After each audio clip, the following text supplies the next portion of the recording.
Muy bien, chicos, eso ha sido todo en la parte teórica. Ahora vamos a pasar a las preguntas que, como siempre, ustedes ya resolvieron previamente. En la pregunta número 1 nos indican: Lucila, durante una práctica de biología, coloca tallos de una planta con flores blancas en un recipiente que contiene agua mezclada con un colorante azul. Luego de un tiempo ella observa que poco a poco las flores adquirían una coloración azulada. Según lo leído, se puede inferir que la teoría del flujo de masas explica el transporte del colorante. El colorante puede atravesar la endodermis por la vía del apoplasto. La transpiración permitirá que el colorante ascienda por vasos liberianos, o el agua con el colorante asciende producto del arrastre por transpiración. ¿Cuál de ellos sería el correcto, chicos? Obviamente, la A no tiene sentido porque la teoría del flujo de masas es para el floema. ¿El colorante puede atravesar la endodermis por vía del apoplasto? No, ese no es el motivo. ¿La transpiración permite que el colorante ascienda? Sí. ¿Por vasos liberianos? No. Sube por el xilema, por las tráqueas. ¿El agua con el colorante asciende producto de arrastre por transpiración? Correcto, a través del xilema. La clave sería la D. En la pregunta número 2. El transporte que ocurre en el xilema y floema de las plantas permite distribuir nutrientes para que pueda cumplir con sus funciones biológicas. Sin embargo, se ha descubierto que, producto de una mutación genética, una planta presenta tubos cribosos poco desarrollados. ¿Qué sucedería si cultivamos una planta con dicha mutación en un suelo rico en nutrientes? ¿Cuáles son los tubos cribosos, chicos? Los del floema, ¿verdad? ¿Qué va a ocurrir? ¿No podría absorber nutrientes inorgánicos del suelo? ¿Esta formaría frutos muy grandes y jugosos? ¿No almacenaría grandes cantidades de almidón en raíces? Sus flores se marchitarían ya que no habría ascenso de agua. ¿Cuál sería la clave, chicos? Obviamente, señores, si estamos hablando del floema, no puede absorber nutrientes inorgánicos del suelo, esto es a través del xilema. La A habla del xilema. ¿Formaría frutos grandes y jugosos? Si tiene problemas en el floema, quiere decir que los nutrientes no van a ser naturalmente absorbidos de una forma rápida, ¿verdad? Por lo tanto, los frutos van a ser pequeños. No almacena grandes cantidades de almidón en raíces. Claro, eso sí sucedería, ¿verdad? Porque en raíces, frutos o tallos que almacenaría almidones o nutrientes, no podría almacenar mucho porque tiene problemas en el floema. Sus flores se marchitan ya que no hay ascenso del agua. El ascenso del agua habla del xilema y el problema que tiene es en el floema. La clave, por lo tanto, sería la C. En la pregunta número 3, a nivel de los pelos absorbentes de la raíz se absorbe el agua del suelo y debido a la presión osmótica la mayor parte del agua se difunde a través de paredes de las células de la corteza hasta la endodermis. La vía a la que hace referencia el texto es, obviamente, chicos, la vía del simplasto, ¿verdad? Atravesando. Un alumno durante su exposición mencionó lo siguiente: en todos los moluscos el fluido desemboca en una cavidad denominada hemocele ya que presentan circulación abierta. Inmediatamente el profesor lo corrigió debido a que los moluscos carecen de sistema circulatorio, todos los moluscos presentan circulación cerrada, solo los bivalvos presentan circulación abierta o algunos moluscos presentan circulación cerrada. De acuerdo a lo que hemos visto, chicos, en teoría, por ejemplo, en los moluscos, el caso de los cefalópodos, ellos tienen circulación cerrada. ¿Cuál es la corrección en el texto? En todos los moluscos, ¿no? Por eso se corrige.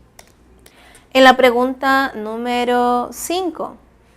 En una conferencia se estaba describiendo el sistema circulatorio de cierto animal, donde se decía lo siguiente: presenta un corazón muscular con 4 cámaras donde existen 2 circuitos separados de vasos sanguíneos. Un circuito fluye a través de pulmones donde capta oxígeno y otro circuito lleva sangre oxigenada a todas las regiones del cuerpo. Del texto se puede inferir que dicho animal presenta circulación. ¿Cómo sería, chicos, en este caso? Sería, obviamente, cerrada, doble y completa, ¿verdad? Porque te mencionan que tiene 4 cámaras, circuitos separados de vasos sanguíneos. La sangre fluye a través de pulmones capta oxígeno, sangre oxigenada de todas las regiones del cuerpo. En ningún momento te indica que la sangre se mezcla, por lo tanto es completa. Doble porque va hacia el corazón y a pulmones, y cerrado, ¿no? Porque tiene un corazón totalmente cerrado, tiene circuitos. La clave sería la B. En la pregunta número 6 nos indican: algunos problemas congénitos pueden generar defectos cardíacos en las personas. Por ejemplo, en algunos casos se generan malformaciones a nivel de la arteria pulmonar y podríamos afirmar que dichas personas tendrían una falla en... ¿Qué ocurriría, chicos? La arteria pulmonar, ¿qué es lo que lleva? ¿Se acuerdan? Sangre venosa, ¿verdad? La arteria pulmonar bombea sangre venosa del corazón hacia el pulmón. Por lo tanto, ¿qué va a ocurrir? ¿Intercambio gaseoso a nivel de capilares en tejidos? No. ¿Transporte de sangre oxigenada de pulmones al corazón? No. ¿Intercambio gaseoso en alvéolos pulmonares? No. ¿Transporte de sangre no oxigenada del corazón a pulmones? Claro que sí. Esa es la ruta, ¿verdad? La clave sería la D. En la pregunta número 7, respecto a vasos sanguíneos presentes en el sistema circulatorio humano, correlacione ambas columnas y marque la alternativa correcta. La vena tiene lumen pequeño, pared muscular gruesa. No, ¿verdad? Esa es una arteria. Tejido elástico ausente y lumen grande. ¿Quién sería? No tiene tejido elástico. Esos son los capilares. Y pared muscular delgada y tejido elástico escaso. La vena, ¿verdad? La vena no es muy elástica. La vena, por eso es que puede reventarse fácilmente en nuestro cuerpito. La clave sería la C. En la pregunta número 8, la infección por Streptococcus pyogenes, una bacteria hemolítica, puede desencadenar una inflamación del corazón que afecta el buen funcionamiento de válvulas cardíacas. Indique usted qué síntoma puede presentar una persona con dicha infección. ¿Aumento de presión arterial? No, ¿verdad? Porque recuerden, es una bacteria hemolítica. Ella desencadena inflamación al corazón. Si afecta el funcionamiento de las válvulas cardíacas, entonces puede presentar una taquicardia, presencia de un soplo cardíaco, arritmias cardíacas. Chicos, si es en las válvulas cardíacas, en la válvula, ¿recuerdan las válvulas? ¿No? La tricúspide, la bicúspide.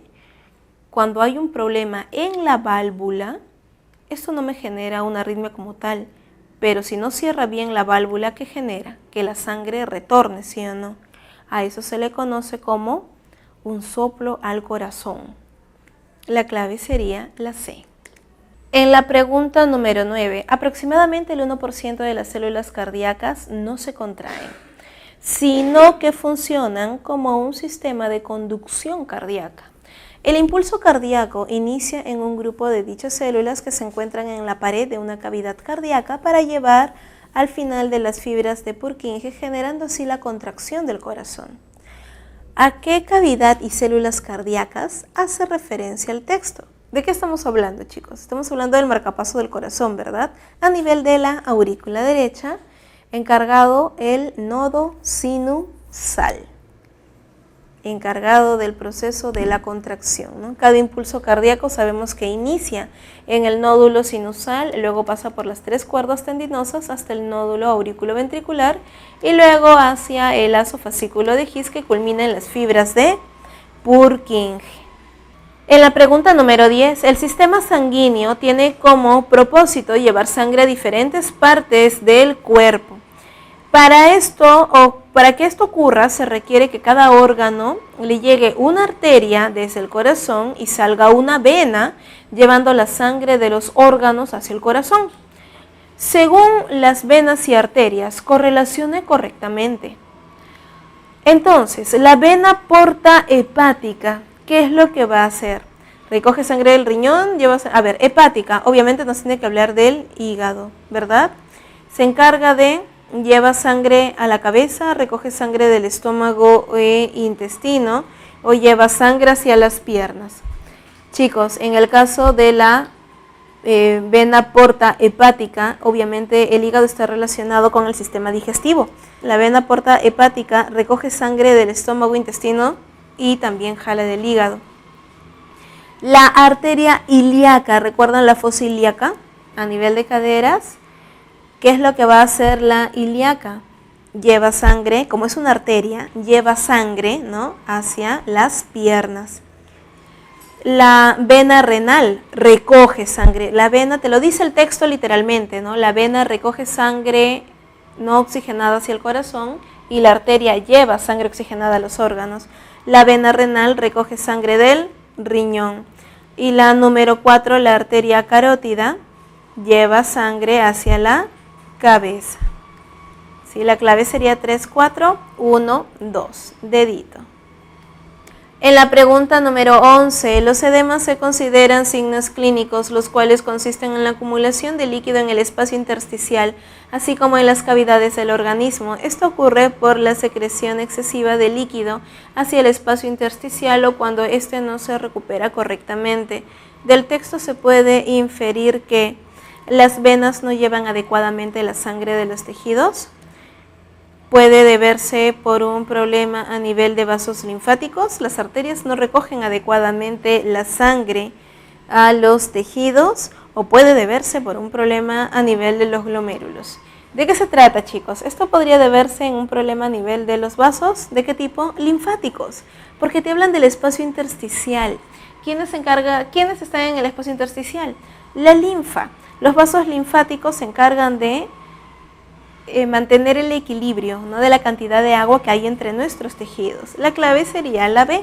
En la pregunta número 12 te dicen, la medusa es un organismo que se caracteriza por presentar 2 capas de células, una externa o la epidermis y la interna o la gastrodermis, a través de las cuales se realiza todo su metabolismo. No presentan órganos encargados de la eliminación de desechos, pero lo realizan mediante el proceso denominado, simplemente, chicos, difusión. ¿Sí? Es la difusión, el paso de sustancias. En la pregunta número 13, la rata canguro vive en el desierto de Nuevo México, donde después de una corta estación de lluvia, el sol quema la arena del desierto durante meses, por lo cual para que obtenga agua es muy difícil.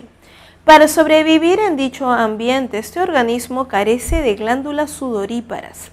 Presenta riñones especializados para evitar la pérdida excesiva de agua a través de la orina. Del texto se infiere que las ratas canguro a nivel de sus riñones presentan, ¿qué van a presentar, chicos? Para evitar la excesiva presencia de agua en la orina, o sea, producen poca orina. Tiene cortas asas de Henle, cortos túbulos contorneados, abundantes glomérulos, no, ¿verdad? Definitivamente no.